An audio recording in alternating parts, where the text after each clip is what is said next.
இப்போ இந்த நிமிஷம் நீங்க ஏதோ ஒண்ணு யோசிச்சுட்டு இருப்பீங்க. ம் ஆமா, கண்டிப்பா ஏதோ ஒரு சிந்தனை ஓடிக்கிட்டு தான் இருக்கும். அது உங்களோட ஆஃபீஸ் டென்ஷனா இருக்கலாம், இல்ல உங்கள காயப்படுத்தின ஒருத்தர பத்தின கோவமா இருக்கலாம், இல்லனா உங்க எதிர்காலத்த பத்தின ஒரு எதிர்பார்ப்பா கூட இருக்கலாம். கரெக்ட். ஆனா, இப்போ நீங்க உட்கார்ந்திருக்கிற இந்த அறையவே, அதாவது உங்கள சுத்தி இருக்கிற சூழலையே, உங்களோட அந்த எண்ணம் பிசிக்கலா மாத்திக்கிட்டு இருக்குன்னு சொன்னா நீங்க நம்புவீங்களா? நிஜமாவா? இது கேட்க கொஞ்சம் நம்ப முடியாத மாதிரி தான் இருக்கு. ஆமா, நான் உருவகமா சொல்லல, நிஜமாவே பிசிக்கலா மாத்துது. சோ இந்த டீப் டைவ்ல நாம இன்னைக்கு பேச போற விஷயம் நம்மளோட மொத்த சிந்தனையுமே அப்படியே புரட்டி போட போகுது. வாவ், ரொம்ப இன்ட்ரெஸ்டிங்கா இருக்கே. ஆமா, தாமஸ் ட்ரோவர்ட் எழுதின தி லா அண்ட் தி வேர்ட் அப்படிங்கிற புத்தகத்தோட சோர்ஸ் மெட்டீரியலை வச்சு தான் இதை நாம இன்னைக்கு ஆழமா அலச போறோம். ஓ, தாமஸ் ட்ரோவர்ட், சூப்பர். எண்ணங்கள் அப்படிங்கிறது வெறும் மூளைக்குள்ள நடக்கிற ஒரு சின்ன ரசாயன மாற்றம் மட்டும் கிடையாது. அது இந்த பிரபஞ்சத்தையே கட்டுப்படுத்துற ஒரு மிகப்பெரிய சக்தி அப்படிங்கறத புரிஞ்சுக்க போறோம். அதாவது அந்த நான் என்ன சிந்திக்கிறேனோ அதுவாவே நான் இருக்கேன் அப்படிங்கிற ஃபேமஸான தத்துவத்தை நம்ம பார்க்க போறோம். எக்ஸாக்ட்லி. அத வெறும் ஒரு கோட்டா பார்க்காம அதோட சயின்ஸை நாம இன்னைக்கு உடைச்சு பார்க்க போறோம். ரொம்ப அவசியமான ஒரு டாபிக் இது. ஏன்னா நம்ம எல்லாருமே இந்த positive thinking, law of attraction அப்படின்னு பல விஷயங்களை சோஷியல் மீடியால தினமும் பார்க்கறோம்ல. ஆமா, நிறைய வீடியோஸ் வருது இப்போ. மக்கள் அதை ஏதோ காத்துல கலந்திருக்கிற ஒரு மேஜிக் வித்து மாதிரி நினைக்கிறாங்க. நினைச்சா உடனே நடந்துரும்னு நம்புறாங்க. ஆமா, ஒரு லாட்டரி சீட் வாங்குற மாதிரி நினைக்கிறாங்க. ஆனா அது அப்படி கிடையாது. இப்போ ஒரு கார் ஓட்டணும்னா வெறும் ஆக்சிலரேட்டரை மிதிக்கிற ஆர்வம் மட்டும் இருந்தா பத்தாதுல்ல? கண்டிப்பா பத்தாது. ஆக்சிடென்ட் தான் ஆகும். அதேதான். அந்த கார் என்ஜின் எப்படி வேலை செய்யுது, டிராஃபிக் ரூல்ஸ் என்னன்னு தெரிஞ்சிருக்கணும். நம்மளோட எண்ணங்களுக்கும் இதே ஃபார்முலா தான். ஓ, அதாவது அந்த எண்ணங்களோட விதிகள் என்னன்னு தெரிஞ்சுக்கணும்னு சொல்றீங்க. ஆமா, எண்ணங்களுக்கு சக்தி இருந்தா மட்டும் போதாது. அதை கையாளக்கூடிய அடிப்படை விதிகள் என்னன்னு நம்ம கண்டிப்பா தெரிஞ்சுக்கணும். அந்த விதிகளுக்குள்ள போறதுக்கு முன்னாடி எனக்கு ஒரு விஷயம் தோணுது. சொல்லுங்க. நிறைய பேர் எண்ணங்களை எப்படி பயன்படுத்தணும் தெரியாம எதையாவது சாதிக்கணும்னா அத ரொம்ப கஷ்டப்பட்டு போராடி அடையணும்னு நினைக்கிறாங்க. ஒரு பூட்டிய பெட்டி இருக்குன்னு வச்சுப்போம். ஓகே. உள்ள ஒரு பெரிய தங்கம் இருக்கு. அந்த பெட்டியை துரத்தணும்னா ஒரு பெரிய சுத்தியலை எடுத்து அந்த பூட்டை பலமா அடிச்சு உடைக்கலாம். ஆனா அதுல நம்ம எனர்ஜி முழுசா வீணாகுமே. கரெக்ட். சில சமயம் அந்த பெட்டியே உடைஞ்சு உள்ளே இருக்கிற பொருளும் சேதமாயிடும். ஆனா அந்த பெட்டியை செஞ்சவனோட டிசைன் என்ன, அந்த பூட்டுக்குள்ள இருக்கிற லாக் மெக்கானிசம் என்னன்னு புரிஞ்சுக்கிட்டா ரொம்ப சிம்பிளா ஒரு சின்ன சாவியை வச்சு ஒரே செகண்ட்ல அதை திறந்துடலாம். எக்ஸாக்ட்லி. நம்ம வாழ்க்கையும் அப்படித்தான். அந்த பூட்டோட மெக்கானிசம் என்னங்கறத தான் இந்த சோர்ஸ் மெட்டீரியல் மூலமா நம்ம புரிஞ்சுக்க போறோம். அந்த மெக்கானிசத்தை புரிஞ்சுக்க நாம இயற்கையை கொஞ்சம் கவனிக்கணும். இயற்கையில இருக்கிற விஷயங்கள் எதுவுமே நான் இன்னைக்கு இப்படி இருக்க போறேன் அப்படின்னு யோசிச்சு முடிவெடுக்கிறது இல்ல. ஆமா, அது தானா நடக்குது. இப்போ தண்ணி 100 டிகிரில கொதிக்கும், புவியீர்ப்பு விசை எல்லாத்தையும் கீழே இழுக்கும். இதெல்லாமே இயற்கையோட மாறாத விதிகள். அந்த விதிகளுக்கு எந்த பாகுபாடும் கிடையாது. யாருக்காகவும் அந்த விதி மாறாது. ஆமா, இந்த பிரபஞ்சத்துல 2 வகையான மூவ்மெண்ட்ஸ் இருக்குன்னு தாமஸ் ட்ரோவர்ட் ரொம்ப தெளிவா சொல்றார். ஓ, அது என்ன 2 மூவ்மெண்ட்ஸ்? ஒன்னு மனிதர்களாகிய நம்மளோட எண்ணங்கள், அதாவது நம்ம சுய நினைவு சார்ந்த சுதந்திரம். இன்னொன்னு காஸ்மிக் எனர்ஜி, அதாவது இந்த பிரபஞ்ச விதிகள். அட, இந்த சோர்ஸ் மெட்டீரியல்ல இத ஃப்ரீமேசன் தத்துவத்தோட ரொம்ப அழகா ஒப்பிட்டிருக்காங்களே. ஆமா, அந்த 2 தூண்கள் கான்செப்ட் தானே. எக்ஸாக்ட்லி. சாலமன் கோவிலோட நுழைவாயில்ல 2 பெரிய தூண்கள் இருக்குமா. ஒரு தூணோட பேர் ஜச்சின். இது எதை குறிக்குதுன்னா மாற்றவே முடியாத ரொம்ப ஸ்ட்ரிக்டான பிரபஞ்ச விதிய குறிக்குது. இன்னொரு தூணோட பேரு போவஸ். இது மனிதனோட சுய விருப்பத்தை, அவனோட சிந்தனை சுதந்திரத்தை குறிக்குது. ரொம்ப ஆழமான ஒரு குறியீடு இது. யோசிச்சு பார்த்தா இது 2ல ஒண்ணு மட்டும் இருந்தா அந்த உலகமே இயங்காதுல்ல. வெறும் ரூல்ஸ், அதாவது அந்த ஜட்ஜின் மட்டும் இருந்துச்சுன்னா நம்ம எல்லாரும் வெறும் ரோபோக்கள் மாதிரி ஆயிடுவோம். ஆமா, நம்மளுக்குன்னு ஒரு சாய்ஸ் இருக்காது. அதே மாதிரி வெறும் சுதந்திரம், அந்த போவாஸ் மட்டும் இருந்து விதிகள் இல்லாம போனா எல்லாமே கேயாஸ் ஆயிடும். தண்ணி திடீர்னு மேல் நோக்கி பாயும், பில்டிங் காத்துல மிதக்கும், ஒரே குழப்பமாயிடும். கரெக்ட். சோ இந்த 2 தூண்களுக்கு நடுவுல ஒரு சரியான பேலன்ஸை கொண்டு வர்றது தான் அந்த உண்மையான படைப்பு சக்தி. அந்த பேலன்ஸ் எப்படி நடக்குதுங்கிறத அறிவியல் ரீதியா புரிஞ்சுக்கிறது ரொம்ப சுவாரஸ்யமானது. இப்போ மெண்டலீஃப் தன்னோட பீரியாடிக் டேபிள்ல பல தனிமங்களை கண்ணால பாக்குறதுக்கு முன்னாடியே ஆமா, கணித விதிகளின்படி இப்படி ஒரு தனிமம் கண்டிப்பா இருக்கணும்னு கணிச்சார்ல. அதேதான், மேக்ஸ்வெல் மின்சார காந்த அலைகளை கண்டுபிடிக்கிறதுக்கு முன்னாடியே அதோட விதிகளை கணிச்சாரு. வாவ், பௌதிக உலகத்துல இப்படி கண்ணுக்கு தெரியாத விஷயங்களை விதிகளின் மூலமா கணிக்க முடியுதுன்னா கண்ணுக்கு தெரியாத நம்ம எண்ணங்களுக்கும் அதே மாதிரி விதிகள் இருக்குந்தானே? லாஜிக்கா பார்த்தா ஆமா, இருக்கணும். இந்த இடத்துல தான் ஈதர் அப்படிங்கிற அந்த மூலாதார பொருளை பற்றி ட்ரூவர்ட் பேசுறார். பிரபஞ்சம் முழுக்க ஒரு கண்ணுக்கு தெரியாத கடல் மாதிரி இந்த ஈதர் நிரம்பி இருக்குன்னு அவர் சொல்றார். நாம நினைக்கிற ஒவ்வொரு எண்ணமும் இந்த ஈதரில் ஒரு அதிர்வை ஏற்படுத்துதுன்னு அவர் சொல்றார். ஒரு நிமிஷம், இங்க நாம கொஞ்சம் பிராக்டிக்கலா யோசிக்கணும். சொல்லுங்க, என்ன சந்தேகம்? ஈதர் அப்படிங்கிற கான்செப்ட 19ஆம் நூற்றாண்டுல இயற்பியல்ல ரொம்ப பாப்புலரா இருந்தது உண்மைதான். ஆனா அப்புறம் அந்த மைக்கேல்சன் மோர்லி எக்ஸ்பெரிமெண்ட், ஐன்ஸ்டீனோட ரிலேட்டிவிட்டி தியரி எல்லாம் வந்த பிறகு சயின்ஸ் உலகத்துல இந்த ஈதர் தியரியை பெருசா ஏத்துக்கல, அதைத்தானே சொல்ல வரீங்க? ஆமா, சயின்ஸ் இப்போ அப்டேட் ஆகி ரொம்ப தூரம் போயிடுச்சு.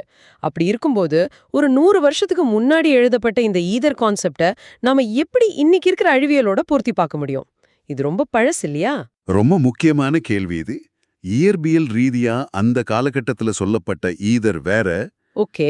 ஆனா ட்ரோவர்ட் சொல்ல வர்ற அந்த தத்துவார்த்தமான விஷயத்த இன்னைக்கு இருக்கிற குவாண்டம் மெக்கானிக்ஸோட பொருத்தி பாத்தீங்கன்னா உங்களுக்கு அந்த ஒற்றுமை ரொம்ப தெளிவா புரியும். குவாண்டம் மெக்கானிக்ஸ் கூடவா? எப்படி? இன்னைக்கு நாம அத குவாண்டம் ஃபீல்ட் அல்லது 0 பாயிண்ட் எனர்ஜி ஃபீல்டுன்னு சொல்றோம். ஓ, அந்த எம்டி ஸ்பேஸ் கான்செப்ட். ஆமா, பிரபஞ்சத்துல எதுவுமே இல்லாத ஒரு வெற்றிடம்னு ஒண்ணு கிடையவே கிடையாது.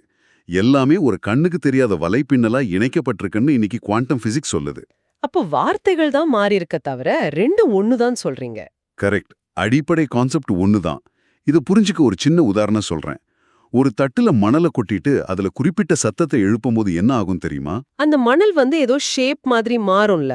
ஆமா, அந்த சத்தத்தோட அதிர்வுக்கு ஏத்த மாதிரி அந்த மணல் தானாகவே பூக்கள், மரங்கள் மாதிரி ரொம்ப அழகான பேட்டர்ன்ஸா மாறும். அதுக்கு பேரு கிளாட்னி பேட்டர்ன்ஸ். வாவ், சத்தம் ஒரு உருவத்தை உருவாக்குற. எக்ஸாக்ட்லி.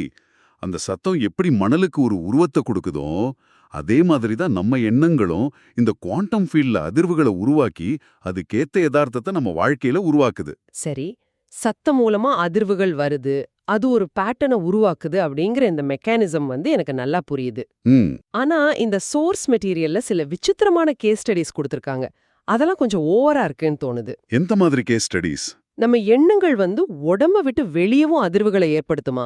அந்த ஃபேண்டம் லிம்ப் கேஸே எடுத்துப்போம். ஓ, அந்த கால் இழந்த பெண்ணோட கேஸ். ஆமா, ஒரு விபத்துல தன்னோட காலை இழந்த ஒரு பெண், அவங்களுக்கு காலே இல்லாத நிலையிலயும் அந்த வெற்று காத்துல முட்டி பாதம்னு தாங்க முடியாத வலிய உணர்ந்து கத்தியிருக்காங்க. இது மெடிக்கலா சாதாரணமா நடக்கிற விஷயம் தானே. நரம்புகள் வெட்டப்பட்டதால மூளைக்கு போற சிக்னல் குழப்புன்னு சொல்லுவாங்க. நானும் அப்படித்தான் நினைச்சேன். ஆனா அங்க நடந்த இன்னொரு விஷயம்தான் சயின்ஸையே கொஞ்சம் உலுக்கிடுச்சு. ஒரு மென்டல் ஹீலர் அங்க வர்றாரு. அந்த பெண்ணுக்கு கால் இருக்க வேண்டிய அந்த வெற்று இடத்துல, அதாவது வெறும் காத்துல அவர் தன் கைய வைக்கிறாரு. அந்த ஹீலரால அவங்களோட பாதத்தை, அந்த அசைவுகளை காத்துல துல்லியமா ஃபீல் பண்ண முடிஞ்சிருக்கு. அது மட்டும் இல்ல, அந்த பெண் தன் கற்பனையில காலை இடது பக்கம் திருப்புனா ஹீலர் கரெக்டா இப்போ நீங்க காலை இடது பக்கம் திருப்புறீங்கன்னு சொல்லியிருக்கார். இது எப்படி சாத்தியம்? இதுக்கு பின்னால ஒரு பெரிய அறிவியல் இருக்கு. ஏன்னா பிசிக்கலா அந்த கால் வெட்டப்பட்டிருந்தாலும் அதோட எத்தரிக் பாடி அல்லது அந்த குவாண்டம் ப்ளூ பிரிண்ட் அங்கேதான் இருந்திருக்கு. எத்தரிக் பாடினா அந்த எனர்ஜி ஃபார்ம்னு சொல்றீங்களா? ஆமா, அந்த ஹீலர் தான் ஒரு கைய அவங்களோட நல்ல கால்லையும் இன்னொரு கைய அந்த கால் இல்லாத வெற்றிடத்திலையும் வச்சு ஒரு சர்க்கியூட்டை கம்ப்ளீட் பண்ணிருக்காரு. ஓ, ஒரு பேட்டரியில பிளஸ் மைனஸ் கனெக்ட் பண்ற மாதிரி. கரெக்ட். அதாவது அந்த எத்தரிக் பாடியில இருந்த எனர்ஜி பிளாக்க அவர் எடுத்து விட்டுருக்காரு. அடுத்த செகண்ட் அந்த பெண்ணோட வலி முழுமையா குணமாயிடுச்சு. சரி, இத வேணா நான் கொஞ்சம் ஏத்துக்கிறேன். ஏதோ எனர்ஜி ஃபீல்டு, உடம்பு சுத்தி ஒரு மேக்னெட்டிக் ஃபீல்டு இருக்கு, அந்த ஹீலர் அதை ஃபீல் பண்ணாருன்னு வச்சுப்போம். ஆனா அடுத்து வர்ற எக்ஸாம்பிள்ஸ் ரொம்பவே நம்ப முடியாத அளவுக்கு இருக்கே. என்ன சொல்லிருக்காங்க? லண்டன்ல இருந்த ஒரு ஆத்தர் ரொம்ப தூரத்துல எடின்பர்கில் உள்ள ஒரு வீட்டை பத்தி தீவிரமா சிந்திச்சுக்கிட்டு இருந்தப்ப எடின்பர்க் வீட்ல இருந்தவங்க இவரை நேர்ல பார்த்ததா சொல்றாங்க. ஆமா, அந்த அன்கான்ஷியஸ் ப்ரொஜெக்ஷன்.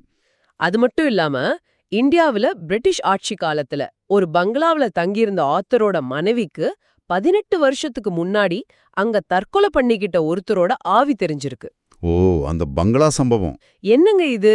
திடீர்னு ஒரு சயின்ஸ் தத்துவ புத்தகத்துல இருந்து டெலபோர்டேஷன், ஆவி, பேய்னு சயின்ஸ் ஃபிக்ஷன் உலகத்துக்குள்ள போற மாதிரி எனக்கு ஒரு பெரிய சந்தேகம் வருது. இத நம்ம எப்படி லாஜிக்கா எடுத்துக்கிறது? இது மேஜிக்கோ இல்ல பேக்கதையோ கண்டிப்பா கிடையாது. இதுக்கு பேரு எத்தரிக் இம்பிரிண்ட். எத்தரிக் இம்ப்ரிண்ட்? ஆமா. இதோட மெக்கானிசத்தை நாம கொஞ்சம் உற்று கவனிக்கணும். நம்ம மூளை ஒவ்வொரு செகண்டும் எலக்ட்ரிக்கல் இம்பல்ஸ்களை உருவாக்குதுன்னு மெடிக்கல் சயின்ஸ் சொல்லுது. இஜி மூலமா அதை அளக்கலாம். இப்போ ஒரு மனிதன் உச்சகட்ட பயத்திலேயோ இல்ல வலியிலேயோ தற்கொலை பண்ணிக்கிறான்னு வச்சுப்போம். அந்த வினாடியில அவனோட எண்ணங்களும் உணர்ச்சிகளும் பல மடங்கு அதிகமான வோல்டேஜ்ல வேலை செய்யும். ஓ, நார்மலா இருக்கிறத விட ரொம்ப அதிகமா? ஆமா. அந்த அதில எனர்ஜி அந்த அறையில இருக்கிற குவாண்டம் ஃபீல்ட்ல ஒரு ஆழமான தட மாதிரி பதிவாகிடுது. ஒரு கேசட்ல பாட்டை ரெக்கார்ட் பண்ற மாதிரி தான் இதுவும். வாவ், அந்த எனர்ஜி அங்கேயே ரெக்கார்ட் ஆயிடுதா? எக்ஸாக்ட்லி. ஒரு 18 வருஷம் கழிச்சு அதே மாதிரி ஒரு குறிப்பிட்ட மனநிலையோட கொஞ்சம் சென்சிட்டிவான ஒருத்தர் அந்த இடத்துக்கு வரும்போது அந்த ரெக்கார்டிங் அப்படியே ப்ளே ஆகுது. அட, அப்போ அது பேய் இல்ல, ஒரு 3D ரெக்கார்டிங் மாதிரி. கரெக்ட். அவங்க கண்ணுக்கு அது ஒரு உருவமா தெரியுது. வயர்லெஸ் இன்டர்நெட் எப்படி எந்த வயரும் இல்லாம தகவல்களை காத்துல கடத்துதோ அதே போல இருட்டுல, அதாவது சூரிய ஒளியோட குறுக்கீடுகள் இல்லாதப்போ இந்த சைக்கிக் அலைகள் ரொம்ப வலுவா பயணிக்கும். அட, இது நிஜமாவே ஒரு சூப்பரான விளக்கம். இப்போ 100 வருஷத்துக்கு முன்னாடி இன்டர்நெட், வயர்லெஸ் போன் இதெல்லாம் வரப்போகுதுன்னு சொன்னப்போ மக்கள் அதை சூனியன்னு சொல்லி சிரிச்சிருப்பாங்க. ஆமா, கண்டிப்பா.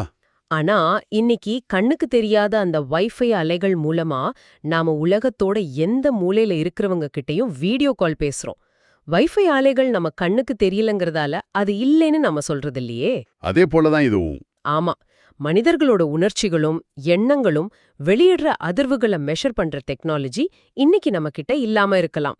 ஆனா எதிர்காலத்துல இதுவும் தெளிவான அறிவியலா நிரூபிக்கப்பட வாய்ப்பு இருக்கு. நிச்சயமா. சரி, ஆனா இப்போ இந்த லாஜிக் படி பார்த்தா என் எண்ணம் என் வீட்ல பதிவாகுது, உங்க எண்ணம் உங்க வீட்ல பதிவாகுது. ஒருத்தர் கோபத்தை வெளியிடுறாரு, இன்னொருத்தர் அன்பை வெளியிடுறாரு. உலகத்துல 800 கோடி பேரு தினமும் யோசிக்கிற அந்த எக்கச்சக்கமான எண்ணங்கள் எல்லாம் ஒன்னா சேர்ந்து இந்த பிரபஞ்சத்தை ஒரு பெரிய குப்பை தொட்டியா, ஒரு கேஸா ஆக்கிடதா? நல்ல கேள்வி. எப்படி இது ஒன்னோட ஒன்னு மோதிக்காம பேலன்ஸ் ஆகுது? அங்கதான் இயற்கையோட மாபெரும் இன்டெலிஜென்ஸ் வேலை செய்யுது. இத ஆத்தர் முழுமையின் விதி, அதாவது லா ஆஃப் ஹோல்னஸ் அப்படின்னு சொல்றாரு. முழுமையின் விதியா அப்படின்னா? பிரபஞ்சம் எப்பவுமே தன்னைத்தானே ஒரு முழுமையான நிலைக்கு கொண்டு வரத்தான் முயற்சி பண்ணும். நெப்டியூன் கிரகத்தோட கண்டுபிடிப்பே இதுக்கு ஒரு சிறந்த உதாரணம்னு சொல்லலாம். நெப்டியூன் கிரகமா?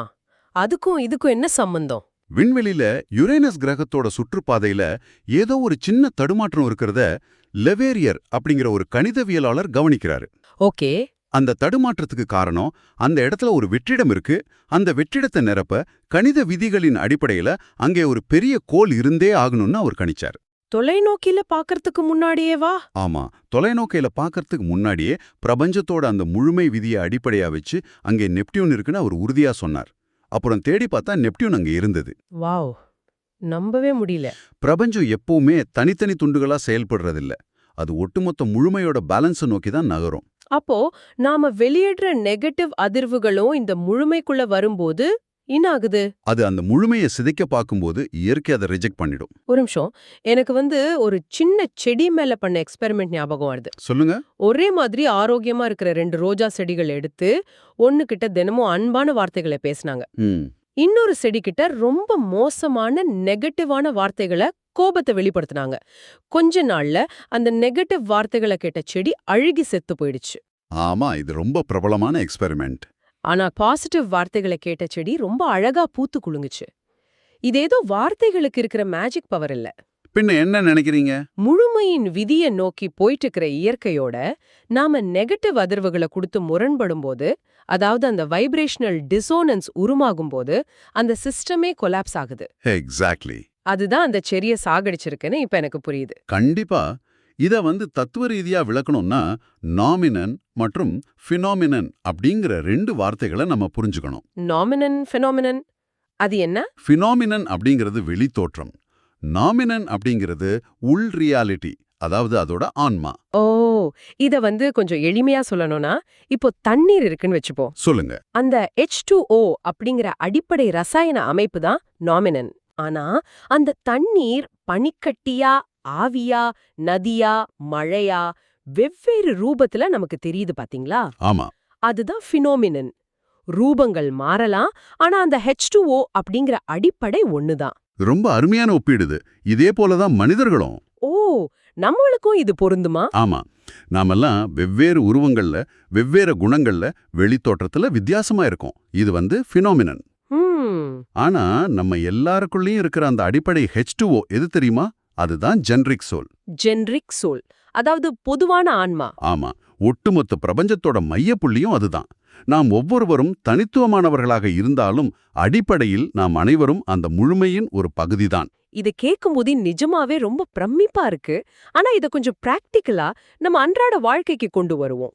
சரி, பாப்போம். இப்போ ஒரு கம்பெனி இருக்கு. அதுல சேல்ஸ், மார்க்கெட்டிங், HR அப்படின்னு பல டிபார்ட்மெண்டல்கள் இருக்கும். இது எல்லாமே தனித்தனி ஃபினாமினன்கள். ஆனா அந்த கம்பெனியோட அல்டிமேட் கோல், அதாவது லாபமா இயங்கணுங்கிற அந்த முழுமை தான் ஃபினாமினன்.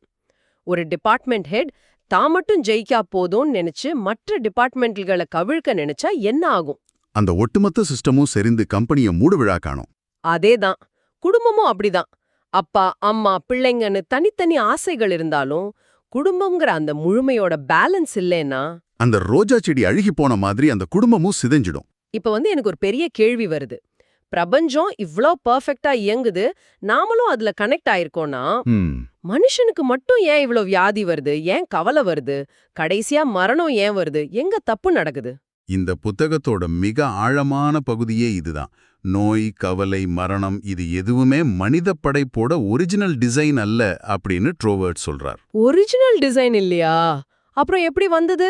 இயற்கை விதிகளோடு, அதாவது அந்த ஜெனரிக் சோல் முழுமையோடு மனிதனின் விழிப்புணர்வு இணங்காமல் போனதால் ஏற்பட்டு ஒரு டிஸ்கனெக்ட் தான் இது எல்லாமே. ஓ, நாம இயற்கையை விட்டு விலகிட்டோம். ஆமா, இத விளக்குறதுக்கு அவர் பிசிக்ஸ்ல இருக்கிற ஓம்ஸ் விதியை ரொம்ப அற்புதமா ஆன்மீகத்துக்கு பயன்படுத்துறார். ஓம்ஸ் லாவா? V = IR அப்படிங்கிற அந்த ஃபார்முலாவா? அதேதான். இயற்பியலில் மின்னோட்டம், அதாவது கரண்ட் ஈக்குவல்ஸ் டு வோல்டேஜ் வகுத்தல் எதிர்ப்பு, அதாவது ரெசிஸ்டன்ஸ். இதை அப்படியே மனித வாழ்க்கைக்கு மாத்துங்க. எப்படி? நம்மளோட உயிர் சக்தி தான் கரண்ட், பிரபஞ்ச சக்தி அல்லது ஆன்மா தான் வோல்டேஜ். நம்மளோட பயம், சந்தேகம், கவலை இதெல்லாம் தான் ரெசிஸ்டன்ஸ். வாவ், இது ரொம்ப ரொம்ப பவர்ஃபுல்லான ஒரு ஈக்குவேஷன். பிரபஞ்சத்தோட எனர்ஜி, அதாவது அந்த வோல்டேஜ் எப்பவுமே அதிகமா தான் இருக்கு. அது குறையவே குறையாது. ஆமா, அது எப்பவும் கான்ஸ்டன்ட். ஆனா நம்ம உடம்புக்குள்ள, நம்ம வாழ்க்கைக்குள்ள பாயிற அந்த கரண்ட் ஏன் குறையுதுன்னா, நாம கொடுக்கிற ரெசிஸ்டன்ஸ். நாம எவ்ளோ தூரம் பயப்படுறோமோ, எவ்ளோ தூரம் கவலைப்படுறோமோ, அந்த அளவுக்கு நம்ம பிரபஞ்ச எனர்ஜியை உள்ள வரவிடாம தடுக்கிறோம். கரெக்ட். கடைசியில அந்த ரெசிஸ்டன்ஸ் ரொம்ப அதிகமாகி கரண்ட் 0 ஆகிற நிலை தான் மரணம். அடக்கடவுளே, நாம ஏன் இவ்ளோ கவலைப்படுறோம்னு யோசிச்சு பார்த்தா, நாம எப்பவுமே இரண்டாம் கட்ட காரணிகளை பார்த்து பயப்படுறது தான் அடிப்படை காரணம்னு தோணுது. இரண்டாம் கட்ட காரணிகள்னா அது என்ன? அதாவது, இப்போ மழை வந்தா துணி நனைய தான் செய்யும். அது இயற்கையோட விதி. அது மெக்கானிக்கல் லா. ஆனா நாம் என்ன பண்றோம்? ஐயையோ, மழை வருதே, துணி நனையுமே, நாளைக்கு ஆபீஸ்க்கு போட ட்ரெஸ் இருக்காதே, பாஸ் திட்டுவாரே அப்படின்னு ஒன்னோடு ஒன்னு லிங்க் பண்ணி ஒரு பெரிய செயின் ரியாக்ஷனை உருவாக்கி பயப்படுறோம். ஆமா, இது நம்ம எல்லார் லைஃப்லயும் நடக்கிறது தான். அந்த மழை துணியை நனைக்கிறதுங்கிறதோட முடிஞ்சு போச்சு. ஆனா நம்ம கவலை தான் அதுக்கு தேவையில்லாத அர்த்தங்களை கொடுக்குது. இயற்கை விதியை மாத்த முடியாது. ஆனா நாம அதுக்கு எப்படி ரியாக்ட் பண்றோங்கிறது நம்ம கையில தானே இருக்கு. எக்ஸாக்ட்லி. நம்ம எண்ணங்கள் மூலமா புதிய விஷயங்களை எப்படி உருவாக்குறோம் அப்படிங்கிற அந்த முதல் கட்ட சிந்தனை சக்தி நம்ம கிட்ட இருக்கு. அதுதான் வார்த்தை, அதாவது தி வேர்ட். மிகச் சரியான விளக்கம். இங்கதான் விதியும் வார்த்தையும், அதாவது லா அண்ட் தி வேர்ட் எப்படி இணைந்து வேலை செய்யுதுன்னு நாம பார்க்கணும். இதை ஒரு சின்ன கணித உதாரணம் வச்சு சொல்லலாம். சொல்லுங்க. இப்போ 2 + 2 = 4. இதுல அந்த எண்களை நாம தான் தீர்மானிக்கிறோம். நாம எதை உள்ள போடுறோம் அப்படிங்கிறது தான் மனிதனின் சுய விருப்பம். அதுதான் வார்த்தை. ஓ, அந்த இன்புட் தான் வார்த்தை. ஆமா, ஆனா அதை கூட்டினால் 4 வரும் என்பதை தீர்மானிப்பது கூட்டல் விதி. அது இயற்கையின் சட்டம். அது மாற்றுக்க முடியாதது. முன்னாடி பேசின அந்த ஜெச்சின் தூண் மாதிரி. புரியுது. நீங்க எண்களை 3 + 3 அப்படின்னு மாத்துனா அதே லா வேலை செஞ்சு 6 அப்படின்னு ரிசல்ட்டை கொடுக்கும். ஆக விதியை நாம மாத்த முடியாது. அது ஒரு கால்குலேட்டர் மாதிரி. ஆனா நாம கொடுக்கிற வார்த்தைய இன்புட்டை நாம மாத்த முடியும். நாம பயத்தை இன்புட்டா கொடுத்தா லா அதை மல்டிப்ளை பண்ணி துயரமா ரிசல்ட் கொடுக்கும். கரெக்ட். நாம தைரியத்தையும் நம்பிக்கையும் இன்புட்டா கொடுத்தா அதுக்கேத்த பாசிட்டிவ் ரிசல்ட்டை கொடுக்கும். இது நம்ம அன்றாட வாழ்க்கையில நாம வார்த்தைகளை பயன்படுத்துற விதத்தையே கேள்விக்குள்ளாக்குது. எப்படி சொல்றீங்க? நாம எப்பவுமே பிரார்த்தனை பண்ணும்போதோ ஆசைப்படும் போதும் எனக்கு பணம் வேணும், எனக்கு அமைதி வேணும் அப்படின்னு ஐ வாண்ட் அப்படிங்கிற நிலையிலே கேக்குறோம். ஆமா, அதுதான் வழக்கமா நடக்குது. ஆனா இப்படி வேணும்னு கேக்கும்போது என்ன ஆகுது? நான் எதையோ இழந்து நிக்கிறேன், என்கிட்ட அது இல்ல அப்படிங்கிற இல்லாமைங்கிற வைப்ரேஷனை தான் நம்ம பிரபஞ்சத்துக்குள்ள செலுத்துறோம். கரெக்ட். நீங்க இல்லாமைங்கிற இன்புட்ட கொடுத்தா லா உங்களுக்கு மறுபடியும் இல்லாமையத்தான் 4 மடங்கு திருப்பி கொடுக்கும். சோ அதுக்கு பதிலா நான் அதுவாகவே இருக்கிறேன், அதாவது ஐ ஆம் அப்படிங்கிற நிலைக்கு மாறணும்னு ட்ரோவர்ட் சொல்றார். இது ரொம்ப ரொம்ப முக்கியமான பாயிண்ட். நான் பணக்காரனா ஆகணும்னு சொல்றதுக்கும் நான் நிறைவோடு இருக்கேன்னு உணர்வதற்கும் இடையே ஒரு பிரம்மாண்டமான வித்தியாசம் இருக்கு. அந்த ஐ ஆம் தான் நமது உண்மையான அடையாளம். அதுதான் அந்த H2O அல்லது நோமினன். மதங்கள்ல சொல்லப்பட்டிருக்கிற பிரார்த்தனைகள், அதற்கான பலன்கள் எதுவுமே ஒரு தாத்தா மேல உட்கார்ந்துகிட்டு வரன் கொடுக்கிற மேஜிக் கிடையாது. ஆமா, மனிதன் தன்னோட உண்மையான அடையாளத்தை உணர்ந்து அந்த பிரபஞ்ச விதியோட இணையும் போது உருவாகும் இயற்கையான ரிசல்ட் தான் அது. ஆனா இதுக்கெல்லாம் ஒரு முக்கியமான விஷயம் தேவை. என்ன அது? அதுதான் நம்பிக்கை, அதாவது ஃபெய்த். நம்பிக்கை அப்படிங்கிறது ஒரு விதைய போல. ஒரு விதைய மண்ணுக்குள்ள விதைச்சிட்டு அது வளருதா முளைச்சிருச்சான்னு தினமும் தோண்டி தோண்டி பார்த்தா என்ன ஆகும்? அந்த விதை கண்டிப்பா செத்து போயிடும். அதேதான். அதை விதைச்சிட்டு அதுக்கு தேவையான தண்ணியை ஊத்திட்டு அது இயற்கையின் விதியோட இணைந்து வளரும்னு பொறுமையா விட்டு விடணும். அதே மாதிரி தான் நம்மோட எண்ணம் வளம். ஓ, அத விதிகிட்ட விட்டுறணும். ஆமா. ஒரு நோய் ஆழமான பாசிட்டிவான ஒரு எண்ணத்தை ஈதர்ல விதைச்சிட்டு அதை விதியிடம் ஒப்படைச்சிடணும். அதை விட்டுட்டு ஐயோ இது நடக்குமா நடக்காதான்னு பயந்து ரெசிஸ்டன்ஸை உருவாக்க கூடாது. ரொம்ப ஆழமான சிந்திக்க வைக்கிற விஷயங்களை இன்னைக்கு நாம இந்த டீப் டைவ்ல பேசியிருக்கோம். ஆமா, எனக்கே இது ரொம்ப புதுசான ஒரு பெர்ஸ்பெக்டிவா தான் இருக்கு. நாம வெறும் எலும்போ சதையுமான உடல்கள் இல்ல அப்படிங்கறத இந்த விவாதம் ரொம்ப தெளிவா புரிய வச்சிருக்கு. நமது ஒவ்வொரு எண்ணமும் ஒரு எலக்ட்ரிக்கல் சக்தி. அது ஈதர் அல்லது குவாண்டம் ஃபீல்ட் அப்படிங்கிற இந்த பிரபஞ்ச கடல்ல மாபெரும் அதிர்வுகளை தொடர்ந்து உருவாக்கிக்கிட்டே இருக்கு. கண்டிப்பா. பிரபஞ்ச விதிகள் எப்படி இயங்குதுன்னு புரிஞ்சுக்கிட்ட நமது ஆழமான அடையாளமான அந்த ஐ ஆம் அப்படிங்கிற சாவிய சரியா பயன்படுத்தினா நாம இந்த வாழ்க்கையில வெறும் பார்வையாளர்கள் இல்ல, இந்த பிரபஞ்சத்தோட படைப்பாளிகளாகவே நம்ம மாற முடியும். எக்ஸாக்ட்லி. உங்க எண்ணங்கள் அப்படிங்கிற அந்த ஸ்டியரிங் வீல் இப்போ உங்க கையில தான் இருக்கு. ரூல்ஸ் என்னன்னு இப்போ உங்களுக்கு தெரியும். எந்த திசையில பயணிக்கணும்னு முடிவெடுக்க வேண்டியது நீங்க தான். அருமை. சோ இந்த உரையாடலை முடிக்கிறப்போ நான் உங்ககிட்ட ஒரு விஷயத்த விட்டுட்டு போறேன். இன்னைக்கு இரவு நீங்க தூங்கச் செல்வதற்கு முன் உங்க மனசுக்குள்ள கடைசியா ஓடுற அந்த எண்ணத்தை கொஞ்சம் கவனிங்க. ஏன்னா உங்களை அறியாமலேயே ஓடும் அந்த கடைசி எண்ணம் நாளை காலை நீங்கள் கண்விழிக்கும் உலகத்தை ரகசியமாக வடிவமைத்துக் கொண்டிருக்கிறது. வாவ். அந்த எண்ணம் என்னவாக இருக்கப் போகிறது? எனக்கு வேண்டும் என்ற வறுமையா அல்லது நான் அதுவாகவே இருக்கிறேன் என்ற முழுமையா? இன்றிரவு நீங்கள் எந்த வார்த்தைய உங்களது விதியாக மாற்றுவீர்கள்? சிந்தியுங்கள்.